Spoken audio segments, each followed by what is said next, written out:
AKTU के exams के लिए अभी भी यूट्यूब के रैंडम वीडियोस देख रहे हो? मुझे भी वही प्रॉब्लम थी। फिर मैंने डाउनलोड किया यूनिक सीरीज ऐप जो एकेटीयू के सिलेबस के हिसाब से बना है। अब हर सब्जेक्ट एकदम इजी लगता है। यहाँ मिलते हैं जो वीडियो लेक्चर्स, नोट्स और प्रीवियस ईयर पेपर्स, सब एकेटीयू सिलेबस के अकॉर्डिंग। बेस्ट पार्ट, पहली परचेज पे 20% ऑफ भी है। बस कोड यूज करो, SAVE20। डाउनलोड करो अभी unique series app, smart students की चॉइस। हेलो फ्रेंड्स, स्वागत है आपका यूनिक सीरीज प्लेटफॉर्म पर। साथियों, मैं पूर्ण प्रकाश कुशवाहा। मैं यहाँ पे बात कर रहा हूँ यहाँ पे सॉइल एंड वाटर कंजर्वेशन की। और आपको पता होगा हमने यूनिट 3 में लगभग 3 लेक्चर हमने पहले प्रोवाइड करवा दिए। लगभग आपका 75 to 80% आपका जो यहाँ पे टॉपिक था यूनिट 3 को हमने कवर कर लिया था। सिर्फ लास्ट के 2 टॉपिक आपके बचे थे। मैं आपका अगर टॉपिक को मैं रिवाइज करवाना चाहूँ तो आज के टॉपिक कुछ इस प्रकार थे जो हमने पढ़ लिए थे और जो हमारे बाकी रह गए थे। तो वहाँ पे आप देख पा रहे होंगे हमने क्या क्या पढ़ लिया था अभी तक। हमने यहाँ पे पढ़ लिया है क्या, यहाँ पे हमने पढ़ लिया है biological method of the soil erosion control, grassland management, forest management, soil quality management, drainage work हमने पढ़ा, reclamation of salt affected soil हमने पढ़ लिया। वाटर कंजर्वेशन में हमने पढ़ा water harvesting, water storage in ponds, lakes, reservoir and aquifers हमने पढ़ा था। और ground water recharge through the wells हमने लास्ट में पढ़ा था। आज हम जो बात करने वाले हैं यहाँ पे, आज हम बात करेंगे check dams and storage work और हम बात करेंगे rainfall, run off and relations को। अब देखिए साथियों, यहाँ पे मैं पहले डिस्कस करूँ, इसमें थोड़ा सा मैं हेर फेर किया। पहले ये रेनफॉल रन ऑफ का जो टॉपिक है आपका यहाँ कहीं बीच में डाल दिया था जो बिल्कुल अलग था। इसके लिए साथियों मैंने यहाँ पे क्या किया, इसको अलग से रखा है। इसको मैं पहले ये पढ़ाऊंगा। पहले मैं बात करेंगे rainfall and run off relations की बात करेंगे, फिर उसके बाद हम बात करेंगे check dams and storage work की हम यहाँ पे बात करेंगे। ठीक है, और ध्यान दीजिएगा, यदि आपको लेक्चर्स में कोई क्वेरी हो तो आप हमें मैसेज कर सकते हैं, कमेंट कर सकते हैं। यदि आपको ये वीडियो अच्छे लग रहे हैं, यदि आपको ये कोर्स पूरा अच्छा लग रहा है तो अपने दोस्त के साथ जरूर शेयर कर दीजिएगा, तभी वो भी अच्छे से पढ़ पाए। साथियों देखिए, आपको वीडियो तो हर जगह मिल पाएंगे, बट जब आप पेड में आते हो तो आपको इस टाइप से जो आज मैं बताने वाला हूँ, जो आपके न्यूमेरिकल्स हैं वो सारी चीज आ जाती हैं, ताकि आप उसको आराम से पढ़ पाते हो। ठीक है, अदरवाइज आप क्या करोगे, भटकते रहोगे कहाँ से कौन से टॉपिक पढ़ने हैं और आप उसमें टाइम वेस्ट कर दोगे। इसलिए कि आप एक अच्छे प्लेटफॉर्म से पढ़ना स्टार्ट कर दीजिए और उसको पढ़ते रहिए।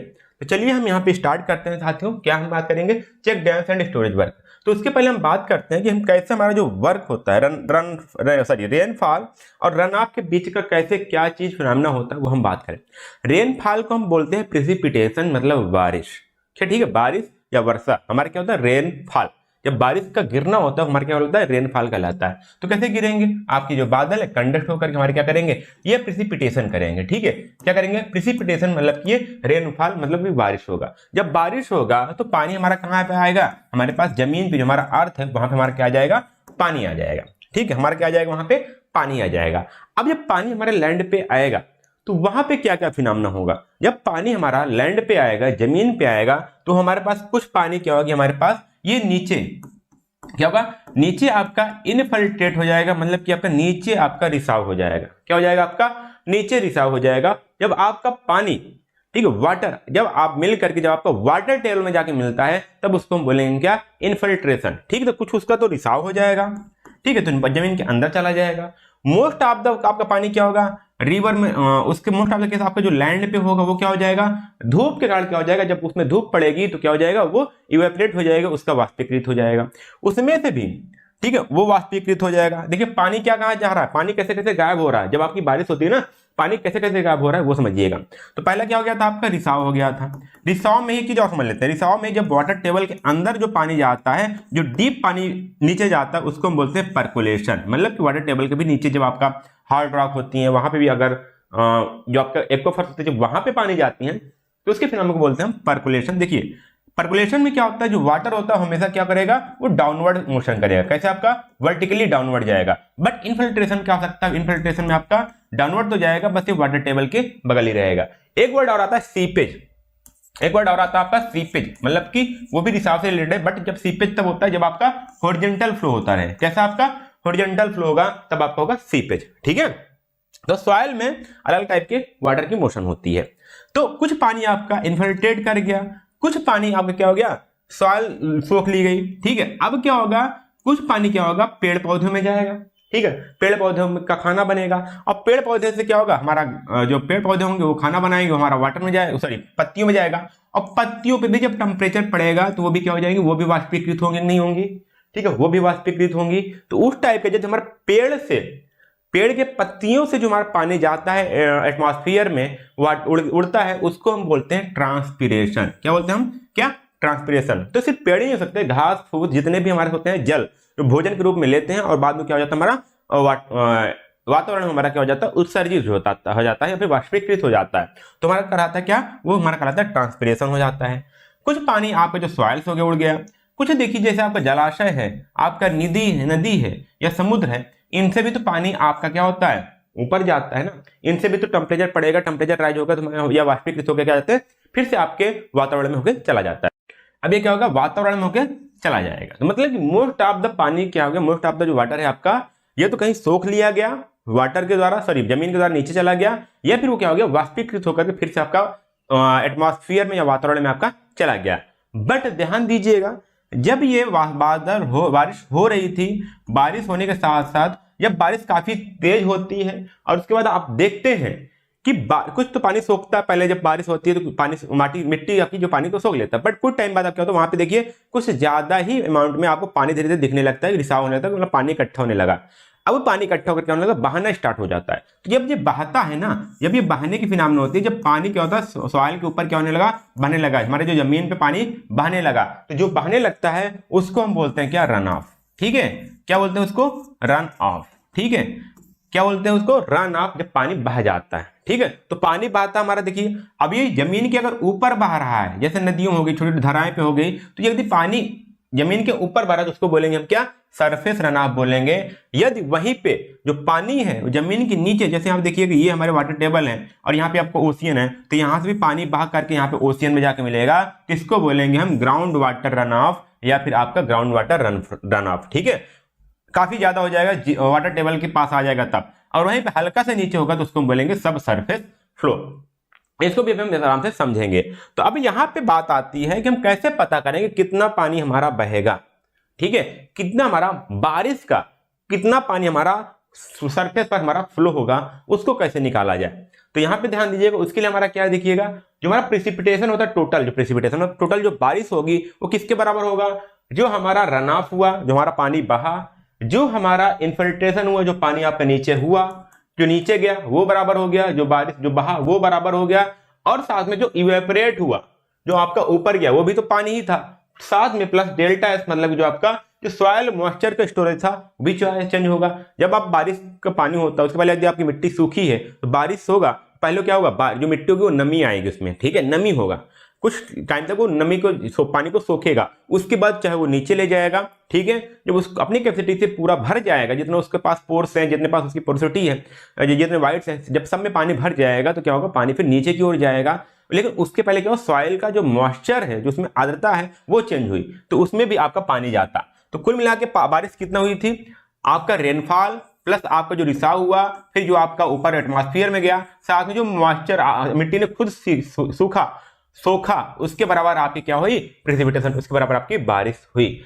अगर अब यहाँ पे ये निकालना होता कि आपका कितना रेनफॉल हुआ, सॉरी कितना रन ऑफ हुआ, यहाँ पे हो गया रन ऑफ। ठीक है, यहाँ पे आर क्या निकलता है आपका, रन ऑफ, कितना रन ऑफ हुआ, अगर आपको उसका निकालना होता क्या करते आप, आर इक्वल टू होता था पी का minus I plus E plus delta S, तो टोटल आपका रन ऑफ इतना निकल के आता।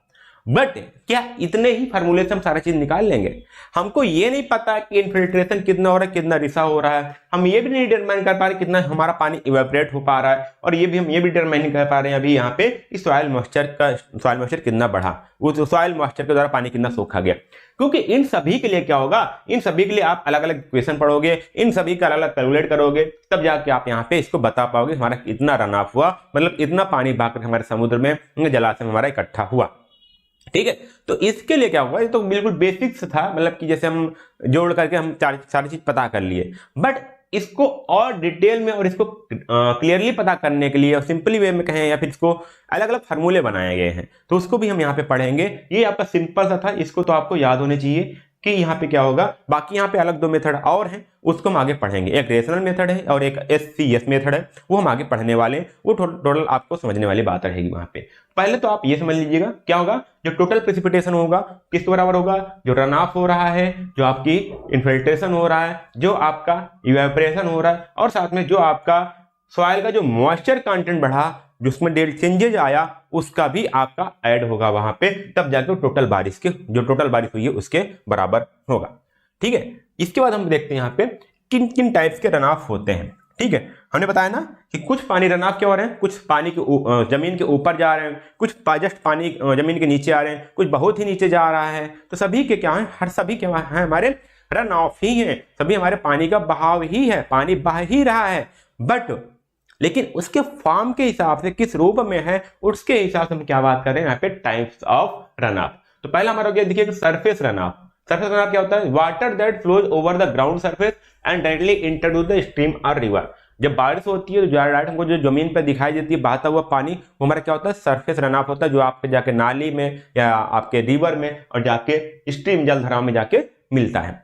ठीक है, occurs after infiltration and depression storage are satisfied. अब यहाँ पे देखिए दो चीज होता है। ठीक, इनफिल्ट्रेशन जो आपने बताया ये आपका कब होगा, जब आपका कुछ अमाउंट में पानी आपका इनफिल्ट्रेशन जो कंप्लीट है, जो यहाँ पे नीचे की सॉइल है वो पूरी तरह से सब सेचुरेटेड हो जाएगी, मतलब कि उसमें जो वाइट है पूरी तरह से पानी फिल हो जाएगा। और यदि यह कहीं गड्ढे गुड्ढे हैं, ठीक है, जमीन में कहीं गड्ढे गुड्ढे हैं, वो भी भर गए, वहां पे पानी भर गया, तब वो बहाना स्टार्ट होगा। अब वो जो गड्ढे भरने के बाद सॉइल अपना पानी सोखने के बाद जब वो आपको बहता हुआ पानी दिखता है ना, तो कौन सा होता है आपका, वो होता है आपका सरफेस रन ऑफ। ठीक है, अगला हमारा आता है major contribute to flood peaks during the rainfall. यहाँ पे ये सबसे ज्यादा मेजर कंट्रीब्यूट करता है फ्लड पीक्स में, जब हम बारिश होती है तो जो हमारे फ्लड होते हैं, ठीक है, फ्लड पीक्स होते हैं, उसमें ज्यादा कंट्रीब्यूशन करता है। Also include rain that falls directly on a lake और रिवर्स। तो कुछ यहाँ पे देखिएगा, कुछ तो आपके जमीन पे गिर रहे हैं और काफी ज्यादा अमाउंट में मात्रा आपका पानी क्या है डायरेक्ट आपके जो डायरेक्टली आपके झील या जो रिवर है उन पे भी गिरता है, तो भी आपके रन ऑफ में आते हैं, सरफेस रन ऑफ में भी आएंगे। ठीक है, जैसे डायरेक्ट हमारा जो नदी है उसमें पानी बारिश हो रही है तो क्या होगा, पानी तो नहीं भरा लेकिन वो हमारे क्या है, रेनफॉल ही है, टोटल वहां पे वो जाकर के बन जा रहा है, पानी वहां पे सराब में पानी भर रहा है, तो भी हमारा क्या हुआ, सरफेस रन ऑफ में आया। उसके बाद होता है infiltration excess overland flow, इसको बोलते हैं हार्टोनियन फ्लो। अब देखिएगा जब बारिश का पानी हुआ, देखिएगा when rainfall intensity is greater than the infiltration rate of the soil. अब जो पानी के बारिश की होने की तीव्रता है काफी ज्यादा है, क्या है, बारिश के पानी की तीव्रता, बारिश हो रही है उसकी तीव्रता काफी ज्यादा है एज कंपेयर टू द जमीन जो है उसके पानी के सोखने की क्षमता से। ठीक है, तो अब क्या होगा, जब पानी जो जमीन पानी सोख नहीं पा रही है, ठीक है, सोखना बंद कर दिया, फिर इतना भी सोखने की क्षमता, लेकिन देखिएगा जब आपकी नीचे, ठीक है, जो पानी जाना चाहिए था, ठीक है, वो काफी कम स्पीड में जा रहा है, बट उससे ज्यादा आपकी बारिश हो रही है। ठीक, उससे ज्यादा आपकी क्या हो रही है, बारिश हो रही है। तो अभी नीचे की जो सॉइल है वो पूरी तरह से मॉइस्चर नहीं हुई, पूरी तरह से सैचुरेटेड नहीं हुई, पूरी तरह से संतृप्त नहीं हुई है, लेकिन तब भी हमारा जो होगा, तब भी हमारा पानी क्या होगा, ऊपर बहने लगेगा, क्योंकि नीचे पानी जा ही नहीं पा रहा। तो उस केस हमारा कौन सा होगा, ये होगा इनफिल्ट्रेशन एक्सेस ओवरलैंड फ्लो, इसको बोलते हैं हार्टोनियन फ्लो। तो common in arid and semi arid region or paved या इम्प्रीवियस एरिया, जहां पे या हमारा पेवमेंट हुआ, जैसे आपकी रोड हो गई, सड़क हो गई, ठीक है, या फिर कहीं पे आपकी पार्किंग एरिया है, वहां पे क्या होगा, जो आपकी सॉइल होगी वो इम्परवियस होगी, मतलब कि वहां पे ज्यादा पोर्स नहीं होंगे कि पानी नीचे चला जाए। ठीक है, या फिर आपके एरिड जो हम आपके शुष्क या अर्ध शुष्क क्षेत्र होते हैं वहां पे की बात करें, अब वहां पे क्या हुआ, वहां पे मिट्टी को सोखने की क्षमता तो है, वो सोख सकती है, लेकिन बारिश ही उससे तेज हो रही है कि उस स्पीड से मिट्टी पानी को सोख नहीं पा रही है, तो पानी क्या करेगा, सरफेस पर या जमीन पर बहाना शुरू कर देगी। तो उस टाइप हम उसको बोलते हैं यहाँ पे Hortonian flow. Result in rapid surface flow due to the low infiltration and surface sealing. तो यहाँ पे आपको काफी जल्दी से आपको सरफेस फ्लो देखने को पड़ेगा। अगर इसी एरिया पे ध्यान दीजिएगा, अगर इसी एरिया पे क्या होता, पूरी तरह से जो क्षेत्र सूखा है और पानी धीरे धीरे बारिश हो रही है, तो क्या होगा, पूरी तरह से मिट्टी क्या आ जाएगी, उसको सोखते चली जाएगी, उसको सोखते चली जाएगी, उसको सोखते चली जाएगी, तो वहां पे फ्लो आपको कम मिलता। बट वहीं पे क्या, इसलिए बहाव क्यों हो रहा है, क्योंकि यहाँ पे इसकी इंटेंसिटी ज्यादा है बारिश की। ओके, अब याद रहा सेचुरेशन एक्सेस ओवरफ्लो। ठीक है, सेचुरेशन एक्सेस ओवरफ्लो। अब मैं बता दूं सेचुरेशन क्या होती है, सेचुरेटेड सॉइल क्या होती है। मैंने पहले आपको बताया था, ये मान लीजिए आपका कोई टुकड़ा हमने लिया, यहाँ पे आपके क्या है, सॉइल वाइड्स है, ठीक है, ये हमारे क्या है, सॉइल के पार्टिकल है, क्या है हमारे सॉइल के यहाँ पे हमारे क्या है, पार्टिकल्स है, ऐसे बने हुए। ठीक है, हमारे पास क्या है, सॉइल के हमारे पार्टिकल ऐसे भरे हुए, काफी ज्यादा, मुझे लगता है हम काफी पूरे ऐसे भरे हुए हैं।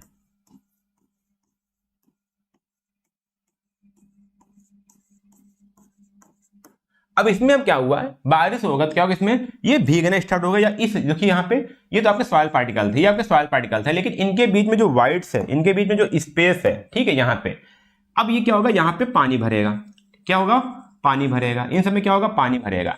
जब इसके वाइड्स पूरी तरह से पानी से भर जाए, वाइड्स मतलब कि जो स्पेस है जिसमें छिद्र है पूरी तरह से हमारे पास क्या हो जाए, पूरी तरह से पानी में भर जाए, पानी से भर जाए, तो उसको हम बोलेंगे, ऐसे सॉइल को बोलेंगे हम सेचुरेटेड सॉइल। क्या बोलेंगे हम इसको, सेचुरेटेड सॉइल। तो यहाँ पे वर्ड आया था आपका ना सेचुरेशन, तो मतलब जब आपका पानी, अब उसकी क्षमता, अब इसी कारण हमारा जो पानी है, इसी का जो पानी है जिसमें भरता है, इसीलिए उसमें हमारी मिट्टी में मॉइस्चर बनता है, ठीक है। इसलिए हमारी जो मिट्टी होती है वो मॉइस्चर मतलब उसमें नमी बनी होती है, क्योंकि वहां पे जो वाइड्स हैं, जो छिद्र हैं, वहां पे पानी भरा होता है। अब यहाँ पे क्या बोला गया, it happens when the soil is fully saturated and can not absorb more water. अब यहाँ मैंने कुछ बताया, कुछ केसेस बताया, कुछ वाइड्स भरे थे। जब यहाँ पे जो इतने पूरे वाइड्स हैं, जब पूरे वाइड्स भर जाएंगे तो मिट्टी में पानी को सोखने की क्षमता खत्म हो जाएगी। अब इसके बाद अब क्या होगा, पानी फिर यहां से आपको दिखने लगेगा, पानी आपको ऊपर सरफेस पर दिखने लगेगा, और कुछ ज्यादा हो जाएगा तो फिर वो बहने लगेगा, ठीक है। तो इस केस में क्या हुआ था, ऊपर वाले केस में हमारे पास ये वाइड्स क्या थे, भरे नहीं थे, लेकिन सूखने की जो तीव्रता थी वो कम थी और बारिश की तीव्रता ज्यादा थी, तभी वो बहने लगा था। अब लेकिन इस केस में क्या है, हमने बात नहीं किया, ठीक है, यहां पर हमने बात नहीं किया, लेकिन हमने क्या किया, हमने पहले ध्यान दिया, हमने पहले पानी को पूरी तरह से सोखने दिया मिट्टी को, मिट्टी जितना पानी सोख पाई, उसको जब सोख ली तो उसके बाद आपका यहाँ पे सॉइल पे आपका मिट्टी पानी बहने लगा, ठीक है। Any additional rainfall immediately becomes of run of. अब इसके सोखने के बाद थोड़ा भी यदि आपकी पानी बहा, मिट्टी बारिश हुई, हमारा पानी बहने लगेगा मिट्टी के ऊपर। Influenced by the antecedent moisture condition previous soil वेटनेस, मतलब कि यहाँ पे देखिए एंटीसीडेंट मतलब इसके जस्ट पहले हो सकता है कुछ बारिश हो, या इसके पहले से मिट्टी भीगी हुई हो, तब भी यदि बारिश होगा तो हमारा पानी बहने लगेगा। तो इसका कारण यह भी है, अगर आपके एरिया में रुक रुक के पानी बह रहा, रुक रुक के आपके यहाँ बारिश हो रही है, तो जब आपका पहली बारिश होगी, चाहे वो धीमी हो, वो आपको पानी बहता हुआ नहीं दिखाई देगा, मिट्टी सोख लेगी। दूसरी बार हुई तभी मिट्टी ने सोख लिया, क्योंकि उसके पास कैपेसिटी थी पानी को सोखने के लिए। और हो सकता है तीसरे दिन या फिर तीसरी बार आपकी बारिश हुई, मिट्टी पूरी तरह से सोख गई थी, सॉरी मिट्टी पूरी तरह से क्या हो गई थी, भीग गई थी, पूरी तरह से सैचुरेटेड हो गई थी। अब चाहे हल्का भी बारिश होगा तो आपका क्या होगा, हल्का भी बारिश होगा तो पानी आपका बहने लगेगा। तो इस टाइप के बहाव को क्या बोलेंगे हम यहाँ पे, सैचुरेशन एक्सेस ओवरलैंड फ्लो, ठीक है। अब ये क्या आपके, यही आपके रन ऑफ है। आगे हम बात करते हैं सब सरफेस रन ऑफ।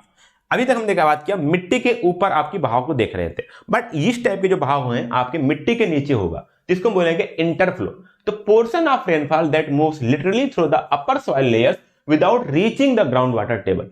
ध्यान दीजिएगा, यहां पे हमारा जो वाटर है वो ग्राउंड वाटर टेबल पे नहीं मिल रहा है, बट जस्ट वाटर के जस्ट आपके सॉइल के लेयर के नीचे से पानी बहना स्टार्ट हो गया। जैसे यहाँ पे अभी वाटर टेबल तो आपका यहाँ पे है, ठीक, वाटर टेबल आपका यहाँ पे, बट जस्ट उसके नीचे ये जो बहना स्टार्ट हो गया, ठीक है, ये जो आपका बहना स्टार्ट हो गया यहाँ से, ये सब आएंगे आपके सब सरफेस में आएंगे, जस्ट जमीन के नीचे, ठीक, जमीन के ऊपर नहीं है, जस्ट अभी जमीन के नीचे है, लेकिन वाटर टेबल के ऊपर जो पानी का बहाव है उसकी हम बात करेंगे। जब ये मूव होता है लिटरल मतलब कि इस डायरेक्शन में, अब ऐसा नहीं बात करेंगे नीचे जाएगा तो हमारा इनफिल्ट्रेशन हो जाएगा, ठीक है। अगर हमारा यहाँ पे हॉरिजॉन्टली लिटरल डायरेक्शन हमारा जो बहाव है वो अगर वो इस टाइप से बहा रहा है तो हम उसको बोलेंगे सब सरफेस रन ऑफ, बट ये क्या होगा, जमीन के नीचे होगा। Later enters the stream as delayed flow after the rainfall ends, ठीक है। अब ये क्या होगा, ध्यान दीजिएगा, इसका आप एक तरीका और भी देख सकते हो, ठीक है। कभी कभी आप देखोगे पानी बारिश बंद हो गई तब भी पानी बह रहा है, ठीक है, पानी बह रहा है, रिस के पानी निकल रहा है कहीं ना कहीं से, ठीक है। तो जब पानी रिस के कहीं यहाँ पे ऐसे चोटी है, ठीक है, ऐसे पहाड़ है, ठीक है, यहाँ पे आपके कुछ जलधाराएं हैं, लेकिन यहाँ पे तो पानी है ना, यहाँ बारिश हुई थी, आप देख रहे हो यहाँ से पानी रिस रहा है, तो ये सब क्या, ये आपके इस एरिया में जो आपका सब सरफेस रन ऑफ था वो आपको यहाँ पे देखने को मिल रहा है। तो ये क्या कारण बनता है कि रेनफॉल एंड होने के बाद ही यदि आपको फ्लो दिख रहा है तो आप क्या है, आपका सब सरफेस वहां पे रन ऑफ की बात आती है। Contributes to stream flow for the short duration after the rain, ठीक है। तो ये भी क्या करता है, बारिश के बाद भी स्ट्रीम फ्लो में जो जलधाराएं बह रही है, जो पानी बह रहा है, उसमें ये एडिशन करता है, उसमें अपना योगदान देता है। तो आपको ये सरफेस रन ऑफ समझ में आ गया। अगला तो हमारा ग्राउंड वाटर रन ऑफ या इसको बेस फ्लो बोलते हैं। अब ये क्या आ गया हमारा वाटर टेबल की ओर जा रहा है। तो water that percolate to the saturated zone water table and later shifts into the river or spring. तो यहां पे फिगर फिर देखिए, आपको फिगर में फिर दिखा रहा हूं। अब देखिए यहां पे, अब ये वाटर टेबल के नीचे भी पानी आ रहा है, ठीक, वाटर टेबल के नीचे भी आ रहा है, या फिर ये परकुलेट भी हो रहा है, और बाद में ये जाकर कहां मिलेगा, ये अगल बगल के जो नदी है, समुद्र है, झील है, वहां पे जाकर मिलेगा। तो ये भी क्या हुआ, आपका रन ऑफ हुआ, ठीक है। लेकिन ये कहां पे हो रहा है, ग्राउंड के काफी नीचे हो रहा है। तो इस टाइप के जो आपके रन ऑफ है उनको हम बोलेंगे क्या, उनको बोलेंगे ग्राउंड वाटर रन ऑफ, ठीक है। इसमें आगे बात कीजिए, also include bank storage where river water infiltrates into the banks during the flood and returns later। मतलब कि जब आपके बैंक जो किनारे होते हैं नदियों के, वहां पे भी तो बहाव होता है ना, वो काफी नीचे से फिर उसमें पानी नदी में चला जाता है, पानी बारिश का, तो वो भी हमारा इसमें इंक्लूड होता है। Flow is slow and sustained, जो आपका यहाँ पे फ्लो मिलेगा वो काफी स्लो होगा, लेकिन काफी टाइम तक वो रिसाव होता रहेगा। Maintaining stream flow during the dry period, तो यहाँ पे क्या होगा, सूखे जो पीरियड है तब भी वहां पे आपको थोड़ा थोड़ा आपको रिसाव देखने को मिलता रहेगा, नीचे से पानी आता रहेगा। तो ये कौन सा होता है, यहाँ पे आपका ग्राउंड वाटर यहाँ पे बेस फ्लो होता है। अब कौन कौन से फैक्टर अफेक्ट करते हैं रन ऑफ को, वो हम बात करते हैं, ठीक है। रन ऑफ को कौन कौन से फैक्टर डिपेंड करते हैं, कौन कौन से आपका फैक्टर अफेक्ट करता है, वो हम बात करते हैं। तो पहला हमारा आता है रेनफॉल कैरेक्टरिस्टिक्स, जो बारिश के जो पैरामीटर्स हैं उसकी बात करते हैं यहाँ पे। तो जैसे बारिश की इंटेंसिटी कितना है, ठीक है, कितनी इंटेंसिटी है, कितनी तेज बारिश हो रही है, लास्ट में ड्यूरेशन कितना है, कितनी देर तक बारिश हुई है, और यहाँ पे उसका डिस्ट्रीब्यूशन क्या हुआ है, क्या वो इवन है, ठीक है, मतलब रुक रुक के बारिश हो रही है या फिर लगातार बारिश हो रही है, उसका डिस्ट्रीब्यूशन यहाँ बात हो रही है। तो यदि आपकी इंटेंसिटी ज्यादा होगी तो आपका रन ऑफ ज्यादा होगा, क्योंकि वहां पे क्या होगा, रेन जो आपकी इंटेंसिटी है वो आपकी जो इन्फिल्ट्रेशन रेट से ज्यादा है, तो आपको जल्दी से बहाव वहां पे देखने को मिलने शुरू हो जाएगा। ड्यूरेशन अगर ज्यादा है तभी आपको रन ऑफ देखने को मिलेगा। स्टार्टिंग में आपका रन ऑफ तो नहीं होगा, लेकिन जैसे सॉइल हमारी सैचुरेटेड हो जाएगी वहां पे आपको वहां पे रन ऑफ देखने को स्टार्ट हो जाएगा, ठीक है। अगला आता हमारा सैंडी सॉइल, ठीक है, सॉरी सॉइल टाइम में आता हमारा सैंडी सॉइल। तो सैंडी सॉइल में क्या होता है, आपकी जो इन्फिल्ट्रेशन है वो काफी ज्यादा होता है, मतलब कि मिट्टी भुरभुर होती है, उसमें बीच में व्हाइट से काफी ज्यादा होते हैं, तो पानी ज्यादा इन्फिल्ट्रेट होकर के आपको ग्राउंड में चला जाता है, और वहां पे आपको जमीन पे काफी ज्यादा पानी देखने को नहीं मिलता। कहीं पे आप घर बनवाते रहते हो, वहां पे बालू देखो, बालू में पानी डालो, ठीक है, बालू, ठीक है, जो घर बनाने के लिए आपके यहाँ बालू आती है, बालू में एक बाल्टी पानी डाल दो, सूख ले जाएगा तुरंत नीचे, ठीक है, तुरंत क्या हो जाएगा, सूख ले जाएगा, वहां पे आपको उसको बहाव नहीं देखने को मिलेगा। अगर वहीं पे वो कुम्हार वाली मिट्टी ले लो, वहां पे एक बाल्टी पानी डालो गीली करके, ठीक है, सैचुरेटेड हो, तो वहां पे आपको पानी बहता हुआ दिखने लगेगा। तो क्या हुआ, आपके क्ले के टाइप पे डिपेंड कर रहा है, तो वहां पे आपका रन ऑफ का क्या होगा, कम होगा। कहां पे, सैंडी सॉइल में। वहीं पर अगर हम क्ले सॉइल होगा तो वहां पे लो इन्फिल्ट्रेशन होगा, वहां पे मतलब नीचे के जो पानी जाएगा, जो इन्फिल्ट्रेट होगा, नीचे रिसाव होगा, वो कम होगा, और बट आपको जो वर्टिकली जो हॉरिजॉन्टली जो ऐसा पानी बहेगा वो क्या होगा, आपका ज्यादा होगा, तो वहां पे आपको ज्यादा रन ऑफ देखने को मिलेगा।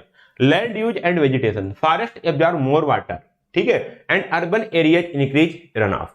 तो जो हमारे फॉरेस्ट हैं, जो जंगल्स हैं, वहां पे वो पानी को और अवशोषित कर लेते हैं और एब्जॉर्ब कर लेते हैं, क्योंकि वहां पे जड़ें होती हैं, जड़ों में छिद्र होते हैं, ठीक, जड़ों से पकड़कर जो पानी होता है हमारे नीचे जमीन में चला जाता है, तो वहां पे आपको पानी सोखा ज्यादा जाता है, आपको रन ऑफ आपको कम देखने को मिलेगा। लेकिन वहीं पे अगर हम सिटी एरिया में देखें, क्योंकि सारी चीजें पक्की हैं, पक्का घर है, पक्का मकान है, पक्की रोड्स है, पक्के पार्किंग्स हैं, तो वहां पे थोड़ा भी पानी आपका इन्फिल्ट्रेट नहीं होगा, थोड़ा सा पानी नीचे जमीन में एब्जॉर्ब नहीं होगा, तो क्या होगा, तुरंत पानी आपका क्या होगा, आपको रन ऑफ दिखने को लगेगा।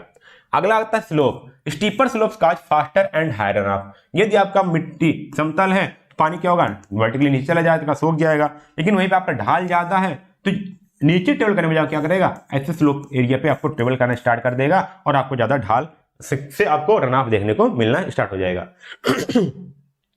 अगला गया एंटीसीडेंट मॉइस्चर कंडीशन, यदि मिट्टी पहले से ही गीली है, पहले से इसमें मॉइस्चर मौजूद है, तब भी आपका रन ऑफ ज्यादा मिलेगा, तब भी आपको रन ऑफ ज्यादा देखने को मिलेगा, क्योंकि अब मिट्टी के पास पानी को सोखने की क्षमता नहीं रह गई है। ओके, अगला आता है ड्रेनेज एंड कैचमेंट साइट। अब ये क्या है, ड्रेनेज मतलब कि जो नाली है कितना है, और कैचमेंट साइट, अब यहाँ पे इसको मैं थोड़ा सा भी एक्सप्लेन कर दूं एक फिगर्स को लेकर के।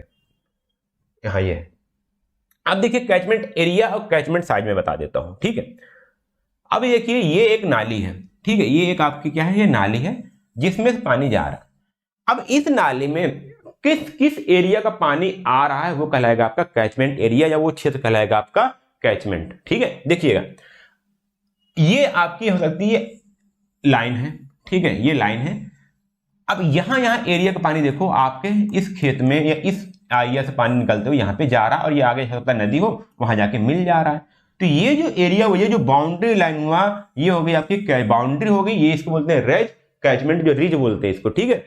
और ये एरिया है, जिस एरिया का पानी उस रन ऑफ या उस रिवर में आ रहा है, उसको हम बोलेंगे कैचमेंट एरिया। क्या बोलेंगे उसको हम?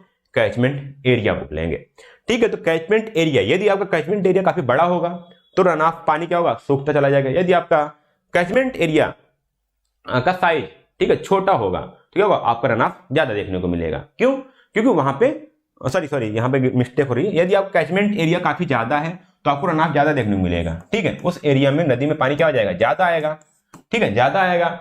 और वही यदि कैचमेंट एरिया छोटा है तो पानी उस नली में, इस नदी में क्या जाएगा? पानी कम आएगा, क्योंकि उसका एरिया ही कम है, तो यहाँ पे पानी कम आएगा। तो कैचमेंट एरिया से डिपेंड करता है। जब कैचमेंट एरिया लार्ज है तो आपका जो आपका रन ऑफ होगा वो भी आपका ज्यादा होगा। देखिएगा बोला गया यहाँ पे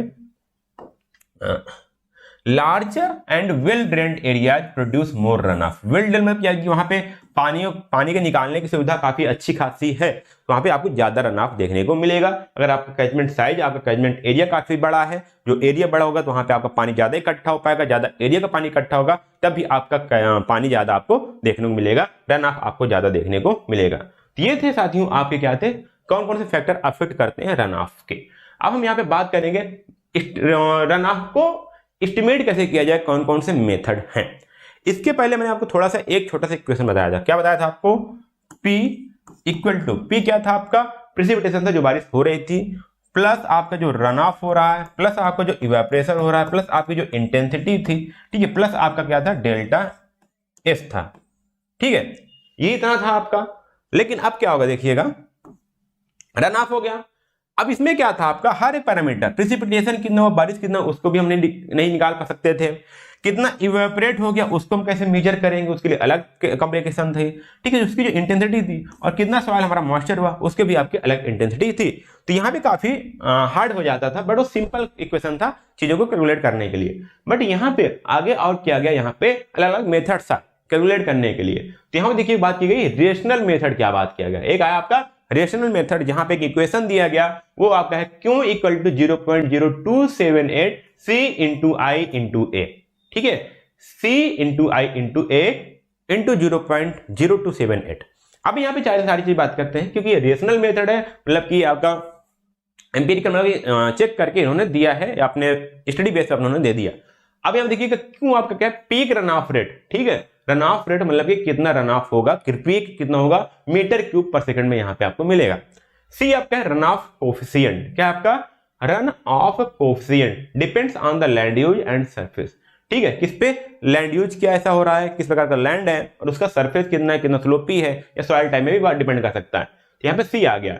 आई है कि आपकी जो रेनफॉल, जो बारिश हुई, इसकी इंटेंसिटी कितनी थी, आवर, mm पर आवर में बात होगी यहाँ पे, ठीक है। उसके बाद आता है आपका लास्ट में ए, मतलब कि एरिया। तो कैचमेंट एरिया क्या है, या तो हेक्टेयर में या फिर किलोमीटर स्क्वायर में यहाँ पे रखेंगे, तब हमारा यहाँ पे आएगा पीक रन ऑफ रेट, या फिर आपका जो रन ऑफ रेट आएगा वो आएगा मीटर क्यूब पर सेकंड में, इतना आपका रन ऑफ होगा। अब यहाँ पे चीजें बात की जाती हैं कि जो आपका यहाँ पे सी है, रन ऑफ कोफिशिएंट है, वो डिपेंड करता है किस पे? आपके लैंड यूज और सरफेस पे। तो उसकी यहाँ पे वैल्यू दे रखी है, देख सकते हैं आप कि यहाँ पे देखिएगा वुड लैंड यहाँ पे है, आपका पास्चर लैंड है, कल्टिवेटेड लैंड है, उसमें जो परसेंटेज 0.5% है, और सॉइल आपकी सैंडी सॉइल है, या फिर क्ले सिल्ट लोम है, या स्टिफ स्लो लोम है, सिल्टी क्ले है, तो यहाँ पे देखिए उसका यहाँ पे सी की वैल्यू यहाँ पे दिया गया है। यदि आपका जमीन जो है वो पास्चर लैंड, मतलब जो आप चराते हो, जानवरों को चराते हो, वहां उस टाइप का है, और उसमें जो वुड है, ठीक है, वो आपके 5 to 10% आपका पास्चर लैंड है, और आपका जो सॉइल है क्ले और सिल्ट लोम है, तो आपका जो सी की वैल्यू होगी 0.36 होगी। तो यहाँ पे टेबल में उन्होंने दे रखा है। बट यहाँ पे कुछ लिमिटेशन या कुछ एजम्पशन थी, जिसके द्वारा हम यहाँ पे इसको यूज भी करते हैं, लेकिन कुछ एजम्पशन के साथ हम इसको यूज करते हैं। एजम्पशन क्या है यहाँ पे कि rainfall occurs at a uniform intensity for the duration, मतलब कि जो रेनफॉल बारिश हो रही है वो यूनिफॉर्म इंटेंसिटी से हो रही है कुछ टाइम तक, ठीक है, कुछ टाइम तक, मतलब कि उसकी जो इंटेंसिटी वो काफी नॉर्मल है, जितना तेज स्टार्ट हुआ था उतना तेज काफी टाइम तक वो बारिश हो रही है। लेकिन ध्यान दीजिए at least equal to the time of the concentration of the water set. Time of concentration भी मैं बताऊंगा, टाइम ऑफ कंसंट्रेशन में बताऊंगा। तो टाइम ऑफ कंसंट्रेशन जो निकालेंगे, ठीक, हो सकता है आपका 5 मिनट आए, ये हो सकता है आपका 5 आवर आए, ठीक है, जो भी टाइम ऑफ कंसंट्रेशन ये निकाला जाता है किसी एरिया का, ठीक है। तो ये टाइम ऑफ कंसंट्रेशन है मिनिमम इस टाइम तक, चाहे वो 5 मिनट आए चाहे 5 आवर आए, इस टाइम जो आपकी बारिश होगी उसकी बारिश की इंटेंसिटी क्या होनी चाहिए, समान होनी चाहिए, इतना वहां पे एजम्पशन लिया गया, ठीक है। और rainfall occurs at a uniform intensity over the entire area of the water set. Water set मतलब जो कैचमेंट एरिया था आपका, जितना भी कैचमेंट एरिया जो वाटर सेट है वहां पे हर एरिया पे हर पार्ट में आपकी जो इंटेंसिटी हो बराबर हो, ठीक है। क्योंकि आप देखते होगे आपका मान लीजिए वाटर सेट आपका पूरा आपका ग्राम सभा है, एक गांव में आपका बारिश ज्यादा तेज हुई, दूसरे गांव में बारिश हुई ही नहीं, तो वहां पे ये एजम्पशन मान जाता है कि उस एरिया में हर जगह बराबर इंटेंसिटी में बारिश हुई है, ठीक है। तो दो चीज माना गया कि ड्यूरेशन तक बराबर इंटेंसिटी हो और हर उस कैचमेंट एरिया या फिर जो वाटर सेट का एरिया है हर पार्ट में बराबर बारिश हो। तो यहां पे एक वर्ड आया, अभी आपको समझ में आ गया होगा, यहां पे एक वर्ड आया आपका टाइम ऑफ कंसंट्रेशन, इसको हम समझाना चाहते हैं क्योंकि यहां पे बात किया गया, ठीक है। और ये आप फॉर्मूला याद रखिएगा, हो सकता है क्वेश्चन आ जाए, अभी तक क्वेश्चन फिलहाल आया नहीं है, बट अगर आएगा तो आप सीधे सीधे आप ऐसे क्वेश्चन को सॉल्व कर पाओगे। यहाँ पे सी की वैल्यू हो सकता है दिया रहे एग्जाम में, ठीक है। अभी क्वेश्चन आया नहीं जिसमें कुछ पता नहीं, ठीक है, इसका जो सी की वैल्यू है वो दिया रहेगा क्योंकि आपके लेवल पे जो क्वेश्चन फ्रेम होंगे उसमें कई सारे पैरामीटर्स आपके दे दिए गए होंगे, ठीक है। चलिए आगे यहाँ पे बात करते हैं टाइम ऑफ कंसंट्रेशन जो हमने बताया वो क्या होता है, ठीक है। क्या हमने टाइम ऑफ कंसंट्रेशन जो हमने बताया वो क्या होता है वो आप समझिएगा। देखिएगा time of concentration of water set, water set ये जो कैचमेंट एरिया ये पूरा क्या है वाटर सेट, ये आपका ये, ठीक है। In the time required water flow from the most remote point of the outlet. Most remote point मतलब यहाँ पे क्या हुआ, इसका ये आउटलेट है, ये क्या है आपका बी, आपका पॉइंट क्या है आउटलेट है, ए आपका क्या है सबसे रिमोट पॉइंट है, सबसे दूर पॉइंट आपका क्या है ए है। तो यहाँ पे जो वाटर से अगर यहाँ पे क्या होगा, इसका जो वाटर फ्लो होगा, ठीक है, ध्यान दीजिएगा क्या हुआ, flow from the time required from to the outlet. यहां से यदि पानी फ्लो होना स्टार्ट हुआ, ठीक है, सबसे रिमोट एरिया से सबसे दूर पॉइंट से, उसको यहां तक पहुंचने में जो टाइम लगेगा वो टाइम होगा आपका टाइम ऑफ कंसंट्रेशन, ठीक है। क्या होगा, जो सबसे रिमोट पॉइंट पे जो पॉइंट है, जो एरिया है, जो पार्ट है, वहां से वाटर फ्लो होना स्टार्ट हुआ, उसको यहाँ पे आउटलेट तक आने में जितना टाइम लगेगा उसको हम बोलेंगे time of concentration. Once the soil has become saturated and milder depression fill. अब देखिएगा जब पहले बारिश होगा तो इसे जल्दी नहीं तुरंत एक बूंद पानी बरसा तुरंत यहाँ पे आने लगेगा, नहीं, यहाँ पे इसके बीच में कहीं गड्ढे होंगे, कहीं तालाब होंगे, छोटे मोटे तालाब या कुछ भी हो सकता है यहाँ पे, ठीक है, उसमें कुछ यहाँ पे सूखा होगा तो वहां सेचुरेटेड होगा, यहाँ कुछ झाड़ियां होंगी तो उसमें वो भी पानी को रोकेगी। तो कुल मिलाकर जो सब के होने के बाद, ठीक है, जितने भी गड्ढे हैं, जितने भी उथले पानी सबको बराबर हो करके, ठीक है, बराबर होकर सबका सोख ले पानी और पूरी तरह से यहाँ पे बहने लगे, तब की बात होती है। तब यहाँ पे जब पानी बारिश होगा उसके बाद, ठीक, उसके बाद सब कुछ हो गया, जितना पानी सोखना था मिट्टी सोख ली, जितने गड्ढे हैं छोटे मोटे गड्ढे थे भरने थे भर लिया। उसके बाद यदि बारिश होती है और यहाँ का जो बूंद है, यहाँ पे जो पानी है वो बहना स्टार्ट हुआ और यहाँ तक आने में जो आपका टाइम लगेगा वो आपका कहलाएगा टाइम ऑफ कंसंट्रेशन, ठीक है। अब यहाँ की ध्यान दीजिएगा कि जो और वर्ड बोला गया, when the duration of storm equal to the time of concentration, ठीक है। अब यहाँ पे हमारे साथ हो सकता है बारिश हो या फिर स्टॉर्म कुछ भी हो, यदि उसका टाइम ऑफ कंसंट्रेशन के बराबर होगा या उससे ज्यादा होगा, ध्यान दीजिएगा, it is assumed that all parts are watershed are contributing simultaneously the discharge at the outlet. तो अब क्या हो गया, बारिश हो रही थी और जो उस एरिया का टाइम ऑफ कंसंट्रेशन था टीसी से लिखते हैं, उतने टाइम तक बारिश हुई। तो जब बारिश हुई टीसी के, इसके बाद टीसी के बाद जितना भी बारिश होगा, हर पार्ट, हर एक एरिया क्या होगा, उसका पानी आपका आउटलेट पे दिखने स्टार्ट हो जाएगा। सारा पार्ट आपका पानी क्या हो जाएगा, वहां पे रन ऑफ होना स्टार्ट हो जाएगा। हर पार्ट से पानी क्या हो रहा होगा, रन ऑफ हो रहा होगा। तो कब सबसे पीक टाइम होगा, वहां पे आपको आउटलेट पे काफी ज्यादा टाइम देखने को मिलेगा। ऐसे समझिए, पहले बारिश हुई, आपके यहाँ छत थी, ठीक, क्या हुई, आपके छत थी, छत में हो सकता है कहीं थोड़े मोटे स्लोप रहा होगा या कहीं पे थोड़ा सा बैठ गया होगा, बट आपने उसको देखा, बारिश हुआ तुरंत तो आपके यहाँ पानी गिरने नहीं लगेगा आगे, ठीक है। अब बारिश होता रहा, ठीक है, बारिश होता रहा और जो सबसे टॉप एरिया था, जो पूरा एरिया था, अब क्या हुआ, उससे टाइम आ गया कि हर एरिया से, हर छत के हर एक पार्ट से पानी क्या हो रहा है, कहीं भी जा नहीं रहा, तुरंत आपके पाइप तक पहुंचा रहा है। और आप देखोगे उस टाइम पे तो आपको लगेगा यार हर पार्ट से पानी से भाग ही रहा है, पानी भाग ही रहा है। तो वाला बात किया गया, यदि इस टाइम पे आएगा तो वहां पे आपका सबसे ज्यादा आउटलेट आपको पानी पे मिलेगा। ठीक है। तो यदि आपको टाइम ऑफ कंसंट्रेशन कैलकुलेट करना है तो कैसे कैलकुलेट होगा, तो हो जाएगा TC इक्वल टू 0.0195 L की पावर 0.77 इंटू एस की पावर माइनस का 0.385। तो यहाँ पे देखिएगा TC क्या आपका टाइम ऑफ कंसंट्रेशन है, L क्या maximum length of the flow in metre. तो यहाँ मैक्सिमम लेंथ क्या फ्लो, यहाँ पे देखिए जो सबसे आउटर मोस्ट टाइम था लेंथ थी उसकी हम बात करेंगे, उसका लेंथ कितना है, और साथ में यहाँ पे बात करेंगे जो स्लोप है, स्लोप की हम बात करेंगे average slope of the channel. ठीक है, जो चैनल है यहाँ पे जो मान लीजिए पानी आ रहा है या फिर जो पूरा आउटलेट है इस पूरे एरिया का जो स्लोप है उसकी हम बात करें किस में रहेगा, मीटर पर मीटर में, मतलब ये डायमेंशनलेस रहेगा। तो यहाँ पे स्लोप की बात की गई। तो TC इक्वल टू क्या होगा हमारा 0.0195 L की पावर 0.77 इंटू एस पावर 0.385। तो यहाँ पे आपको समझ में आया कि टाइम ऑफ कंसंट्रेशन क्या होता है। अब यहाँ पे आप टाइम ऑफ कंसंट्रेशन यहाँ क्योंकि बोला गया था इसलिए मैंने यहाँ पे आपको बताया। ठीक है, असम्पशन क्या था यहाँ पे, वही दो थे कि जो आपका इसलिए बोला गया जब आपका टाइम ऑफ कंसंट्रेशन जो भी ड्यूरेशन है उस टाइम ऑफ कंसंट्रेशन तक आपका जो बारिश हो वो उसकी इंटेंसिटी बराबर होनी चाहिए, और साथ में हर एरिया का जो पार्ट है, हर पार्ट पर जो वाटर शेड है, हर एरिया पर उसका जो इंटेंसिटी हो बराबर हो, कहीं पे कम ज्यादा ना हो। दो चीज यहाँ पे जंक्शन मानी गई थी। तो फार्मूला आपको हो गया। ये आपका क्या होता था, ये आपका था रेशनल मेथड किसका, रन ऑफ को एस्टिमेट करने का। तो अभी आपने देखा यहाँ पे हमको क्या जरूरत पड़ी, सिर्फ आपको दो चीज जरूरत पड़ी, क्या, आपको I और A। ठीक है, आपने उसके बाद C यहाँ पे दिया है टेबल में, उसके हिसाब से हमने रन ऑफ को कैलकुलेट कर लिया। अदरवाइज अभी आपने वहां पे उसको इवापोरेशन कैलकुलेट कर रहे होते, उसकी इंटेंसिटी रन ऑफ कितना हो रहा है वो सॉरी प्रेसिपिटेशन कितना हुआ, कितना पानी आपका इवापोरेट हुआ, सारा चीज कैलकुलेट करते तब जाके आप जाके इसको रन ऑफ निकाल पाते हैं। ठीक है, ये आपको हो गया था। अब दूसरा आपका मेथड है कर्व नंबर मेथड, इसको आपको CN मेथड बोलते हैं। कौन सा मेथड बोलते हैं, CN मेथड। ठीक है, CN मेथड, या कहीं कहीं आपको इसको बोलेंगे SCN मेथड। ठीक, बुक में आपको ये देखने को भी मिल जाएगा क्योंकि ये इंपीरिकल है, एज पर द एक्सपेरिमेंट या एज पर द उन्होंने एक्सपेरिमेंट करके दे दिया, ये कोई डेराइव नहीं किया गया, एक्सपेरिमेंटल के बेस पे उन्होंने फार्मूला दे दिया गया था और यूज किया गया। देखिए यहाँ पे हाइड्रोलॉजी में यूज किया जाता है for the predicting direct runoff और infiltration from the rainfall excess. ठीक है, तो रेनफॉल एक्सेस से कितना इन्फिल्ट्रेशन होगा या फिर कितना रन ऑफ होगा, डायरेक्ट रन ऑफ क्या होगा, उसको कैलकुलेट करने के लिए यहाँ पे ये फार्मूला दिया गया था। और curve number method was developed by the US soil conservation service. ठीक है, जिसको बोलते हैं SCS। ठीक है, किसको बोलते हैं, US सॉइल कंजर्वेशन सर्विस, जिसको बोलते हैं SCS, इसलिए इसको बोलते हैं SCS CN मेथड बोलते हैं। ठीक है, the number of still popularly known as SCS run off curve number. ठीक है, यहाँ पे भी नंबर बताऊंगा उसको क्या बोलते हैं, SCS run off curve number या CN नंबर बोलते हैं। ठीक है, तो SCS run off curve number method is described as the following and the SCS run off equation. इन्होंने जो रन ऑफ इक्वेशन दिया वो यहाँ पे बात कर रहा हूँ, और जो कर्व नंबर कैलकुलेट करने की जो फॉर्मूला थी उसको हम आगे एक बार दिखाएंगे आपको।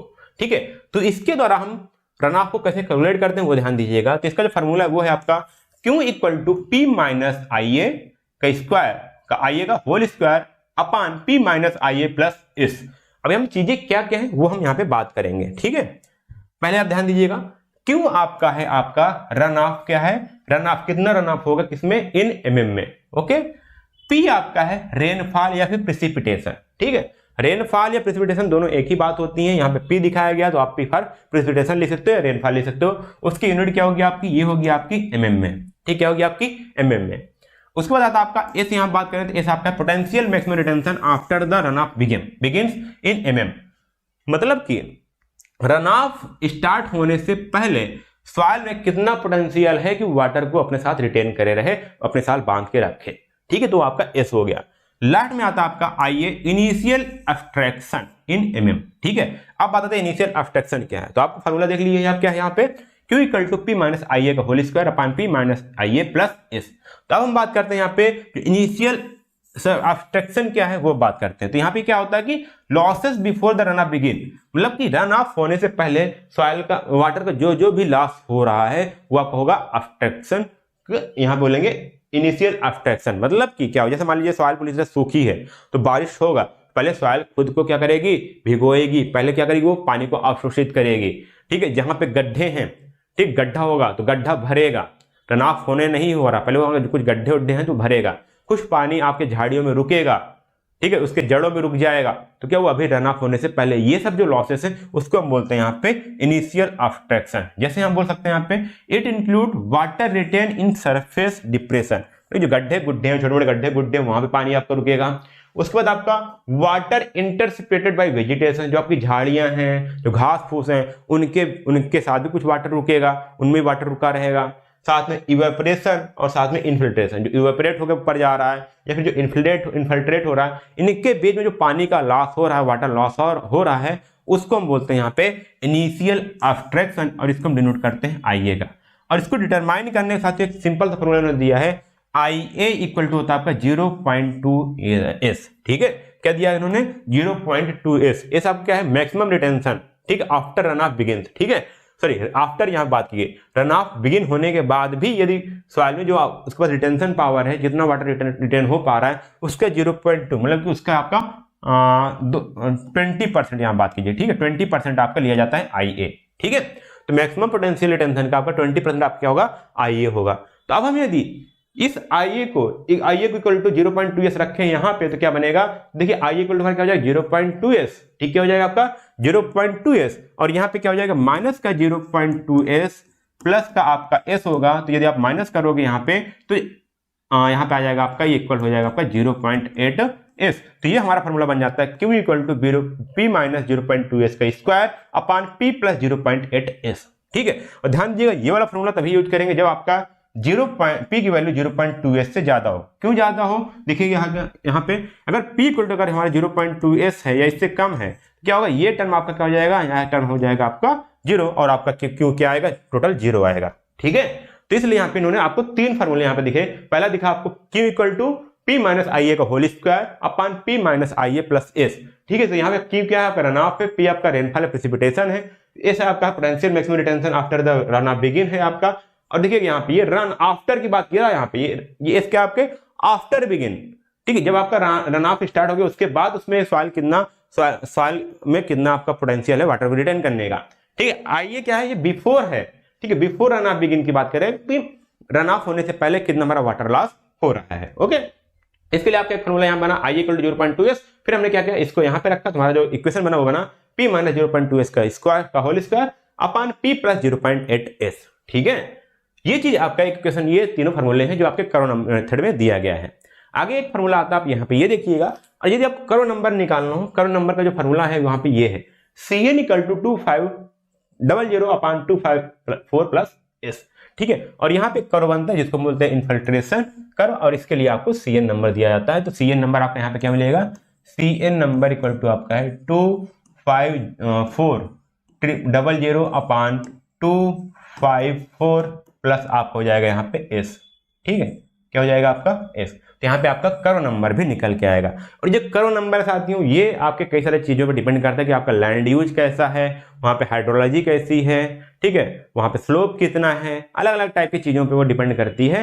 हाइड्रोलॉजी कंडीशन क्या है, तो उस पर आपका ये करो नंबर डिपेंड करता है। हालांकि उस यहाँ पे S यदि आपको पता है तभी आप यहाँ पे करो नंबर निकाल पाओगे। तो यहाँ पे इतना सिलेबस में कोई डीप नहीं जाना है, हमको कोई एनालिसिस नहीं करना है, हमको यहाँ PhD करने नहीं बैठे हैं, इसलिए यहाँ पे इसको नॉर्मल से यहाँ पे छोड़ते हुए चलते हैं। ठीक है, ये आपका था 2 मेथड हमने बताया। कौन कौन सा मैंने बताया? यहाँ पे मैंने आपको यहाँ पे 2 मेथड बताया। एक आपको बताया यहाँ पे CN मेथड बताया आपका, दूसरा आपको बताया यहाँ पे रेशनल मेथड बताया।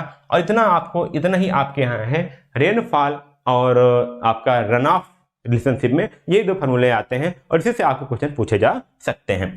आइए अगर हम बात करते हैं यहाँ पे, अगला हमारा टॉपिक था check dams and water storage.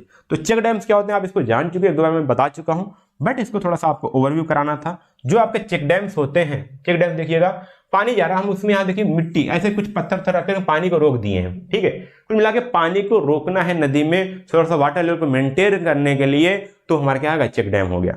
हमारे यहाँ क्या होता है, जैसे नहर है, ठीक है, नहर है, उसके जो मेन स्ट्रीम जो मेन कैनाल है काफी दूर है, तो 2-3 किलोमीटर दूर है। तो वहां से जब छोटी नदी हमारे यहाँ छोटी नहर है तो पानी आता है ना, तो हमारे यहाँ आते आते पहुंच ही नहीं पाता है, पानी नहीं पहुंच पाता है। पानी पहुंचता है तो उसका जो खेत है बगल, उससे हमारी जो नहर है वो गहरी हो चुकी है। तो क्या होता है कि नहर से खेत में पानी आता ही नहीं है, तो हम लोग क्या करते हैं, नहर को बांध देते हैं। ठीक है, नहर को मतलब कि बांध देते हैं आगे चल के, तो हमारे क्या हुए? चेक डैम हुए।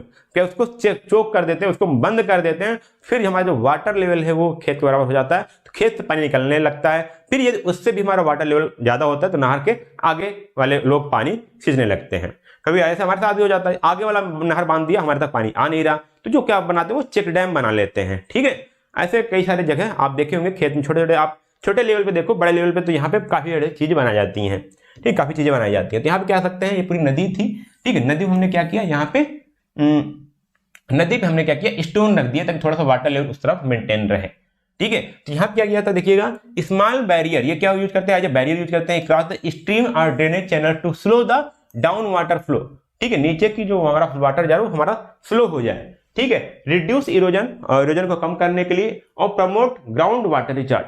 अब जहां पे वाटर हमारा फिल रहेगा टाइम तक, तुम्हारा क्या होगा, वो नीचे तक पानी जाता रहेगा और वहां पे हमारा ग्राउंड वाटर रिचार्ज होता रहेगा, ठीक है। सेम चीज यही समझ रहे हो कि जब आलू खेत सिंचाई होती है तो एक तरफ क्या कहते हैं, बंद कर देते हैं, तो हम क्या करते हैं, पानी को रोक देते हैं, आगे ना जाए, मर क्या, वो चेक डैम ही बनाना होता है छोटे लेवल पे। अब यहाँ कहते हैं कितने टाइप्स होते हैं, हमारे पास दो टाइप्स के, एक टेम्परेरी है, एक परमानेंट है। यदि हम टेम्परेरी बना रहे हैं, कुछ दिनों के लिए बना रहे हैं, जैसे यहाँ पे यूज कर लिए हम क्या, ब्रश वुड, जो बांस है या बम्बू है या सैंड बॉक्स है, ठीक है, बोरी में सैंड रख कर उसको हमने रख दिया कुछ टाइम के लिए, 6 महीने 3 महीने के लिए, तो हमारा क्या हो जाएगा, टेम्परेरी चेक डैम्स हो गए। एकदम परमानेंट बना, जैसे आपके मेजनरी ईट की बना रहे हैं, कंक्रीट की बना रहे हैं, स्टोन की बना रहे हैं, काफी ज्यादा हैवी अमाउंट में बना रहे हैं, परमानेंट बना रहे हैं, तुम्हारा क्या लाएगा, परमानेंट चेक डैम्स। इनका पर्पज क्या होता है, मेन पर्पज हमारा होता है कि जो सरफेस रनऑफ है, उनकी सरफेस रनऑफ है उसकी वेलोसिटी को कम करना, सॉइल इरोजन को कम करना, और जो गुली फॉर्मेशन है वो फॉर्म ना हो पाए उसको भी रोकना, ठीक है, इन्फिल्ट्रेशन को बढ़ाना।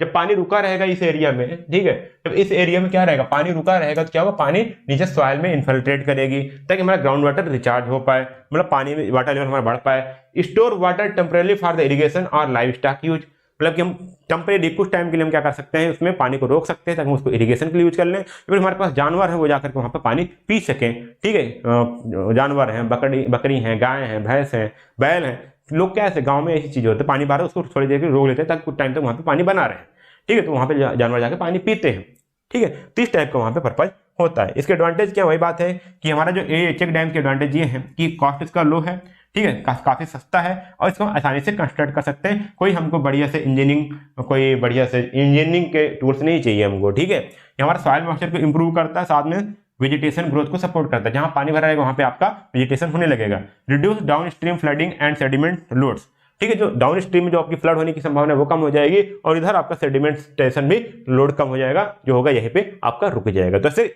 नदी के लॉन्ग में या फिर छोटे छोटे आपकी जो नहर है उसके लॉन्ग में कहीं कहीं दूर दूर हम बना देंगे, तो हमारे हो गए चेक डैम्स हो जाते हैं, ठीक है। अब आता है हमारा स्टोरेज वायर, स्टोरेज टैंक, ठीक है। स्टोरेज वर्क क्या होता है कि यहाँ ऐसा कौन कौन सा फिनोमेना है, ऐसे कैसे कौन से तरकीब है कि हम पानी को रोक सकते हैं, ठीक है। तो पानी को इकट्ठा करना, structure build to store surface water from the rainfall streams और runoff for the later use. हमारे पास बारिश हुआ, ठीक है, नदी है, ठीक है, या रन ऑफ हो रहा है, लेकिन हम चाहते हैं कि उसको पानी को रोक कर कहीं इकट्ठा कर लें ताकि हम उसको बाद में यूज करें। उसके लिए हम क्या करते हैं, वहां पे स्टोरेज, पानी को क्या करते हैं, स्टोर करने का काम करते हैं। पानी को स्टोरेज वर्क में बात आती है। तो यहाँ पे टाइप्स कैसे हैं आप देखिएगा, टैंक या पॉन्ड्स हो सकते हैं हमारे पास, ठीक है।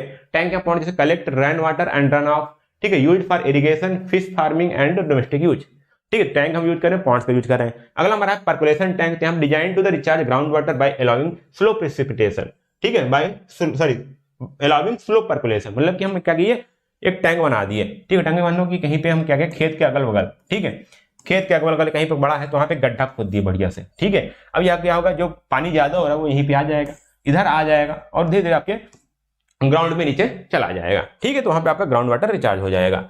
Reservoirs and dams, large scale storage for the irrigation, power generation and drinking water. तो लार्ज रिजर्वायर आपने पढ़ाई था, हमने आपको डैम पढ़ाई है, ये उसका क्यों यूज करते हैं, हमारे पास काफी ज्यादा अमाउंट में यदि आपको स्टोरेज करना है पानी का तो उसके लिए, और इसका यूज कहाँ करेंगे, हो सकता है सिंचाई के लिए यूज करें, या फिर पावर जनरेट करने के लिए, इलेक्ट्रिसिटी प्रोड्यूस करने के लिए, या फिर आपका ड्रिंकिंग वाटर की सप्लाई के लिए हम इसका यूज कर सकते हैं।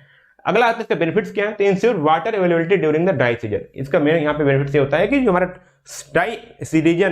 ड्राई सीजन है वहां पे हमको वाटर अवेलेबिलिटी बनी रहे, ठीक है। और जो हमारा जो ड्रॉट है, अगर हमारे पास सूखापन की संभावना है उसको कम करने के लिए, और ये ग्राउंड वाटर रिचार्ज को इनहेंस करता है, और साथ में इरिगेशन पोटेंशियल को भी इनहेंस करता है, मतलब कि हमारी जो सिंचाई शक्ति है वो बढ़ा के रखता है। देखिएगा बहुत बढ़िया रोल होता है। अगर किसान होगा कोई तो ध्यान दीजिए, वो इंतजार करता है कि कब खेत में पानी आए, कब वहाँ डैम से पानी छोड़ा जाए और नहर में पानी हो सिंचाई करे। अगर वही हम लगातार पानी छोड़ते रहें और पानी वेस्ट होता रहेगा तो सिंचाई के टाइम पे जब किसानों को जरूरत पड़ेगी तो हम डैम से पानी नहीं छोड़ पाएंगे। तो क्या करते हैं, हम डैम्स में पानी को इकट्ठा करके रखते हैं, ठीक है, ताकि हम सिंचाई के टाइम पे या फिर शुष्क क्षेत्र गर्मी के टाइम पे हम उसको छोड़ पाएं और किसान अपनी फसल को उगा पाए। तो इस प्रकार से हम क्या करते हैं, स्टोरेज वर्क्स, मतलब कि जो हमारे पानी को स्टोर कर सकते हैं। हालांकि स्टोरेज वर्क के साथ साथ जो हमारा जो चेक डैम मैंने बताया ये भी स्टोरेज वर्क का यूज करता है, क्योंकि यहाँ पे हम थोड़ा सा पानी हम स्टोर करके रखते हैं, शायद 2 ही 3 दिन के लिए, कुछ ही टाइम के लिए या कुछ ही अलग पर्पज के लिए, लेकिन कुल मिला के पानी को स्टोर करना हमारा क्या कहलाएगा, स्टोरेज वर्क कहलाएगा। तो इस प्रकार साथियों हमारा जो यूनिट 3 था वो हमने आज पढ़ा, यहाँ पे खत्म किया, फिनिश किया।